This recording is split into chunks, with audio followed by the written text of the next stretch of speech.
As reported in the Daily Echo, dozens of pupils went on the rampage at the new Oasis Academy in Mayfield, Southampton. Eyewitnesses said that pupils caused hundreds of pounds worth of damage to its Woolston campus by smashing windows in protest at the merger of their former secondary schools, Grove Park and Woolston. The Daily Echo's Matt Smith speaks to head teacher Ruth Johnson to find out exactly what happened and why. What actually happened, as I said in my statement last week, and it's no different from what I put then, at the end of break time on Thursday, a relatively small group of students decided to stay outside to make comment.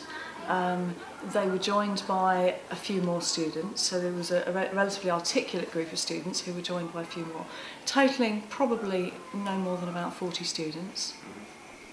They were there for probably 3 or 4 minutes. They then decided to move into the building. Because the majority of students in the school are boys, the majority were boys, and they decided to run along across the top corridor of the school. If you know the Porchester Road site at all, there's some very long corridors, and they decided to run along that. During the course of that, they were 15, 16-year-old boys running makes a lot of noise, so it came across as a very noisy experience. During that time, again, 40 students running down a corridor. There were probably, I think, 2 or 3 girls involved as well.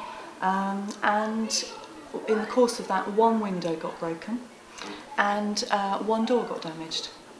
And that was it. That's the extent of the damage? That was the extent of the damage, yes. So the exaggerated claims of all sorts of other things happening was simply not true in that incident, not at all.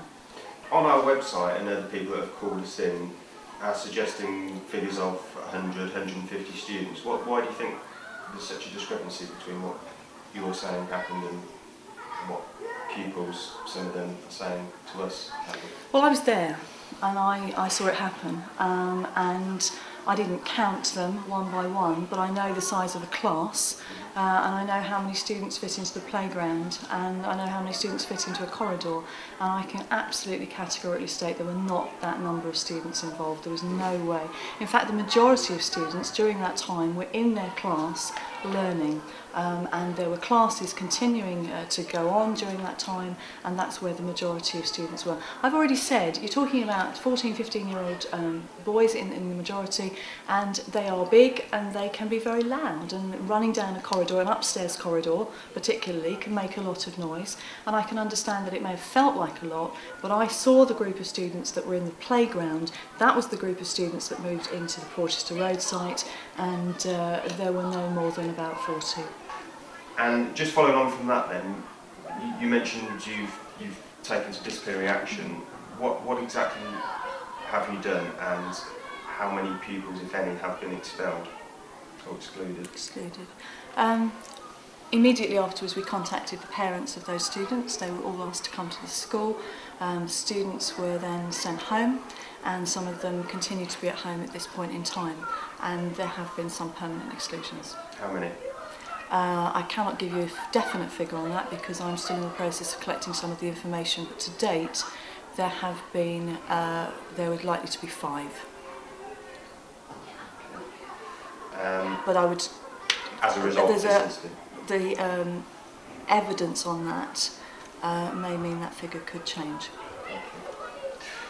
Back to the incident, what was your understanding of why they were doing this protest or this demonstration, whatever you want to call it? Students are like everybody else, and they find change very difficult. Unfortunately, in this situation, the students are being encouraged and in some cases incited by some of the adults who are finding change difficult. Parents? Possibly parents, and there are other members of the community as well who are finding the change very difficult. And were they verbally chanting things or expressing They were themselves? 15, 16-year-old lads who were sort of, yeah, you know, they weren't chanting, we want this, or no, it wasn't like that at all. It was, you know, a bit of a laugh, you know. It wasn't a laugh, I have to say, but it was a very serious incident. But it wasn't an organised, they didn't have banners or chanting or anything like that at all, not at all. Just back to what were they, or why were they doing this? Why do you think they were doing this? They want their old schools back, and that's sadly not going to happen. And so some of them are experiencing changes in teacher, changes in working in practices that I can understand for them is very difficult, particularly at this stage in their educational career. That's not a problem I've created, that's a problem that I'm trying to come in and resolve. There were decisions made long before I made a decision to go and work with Oasis that were set in stone. And that was the closure of the 2 schools and the decision to go to competitive tender. And nothing that I do is going to bring that back.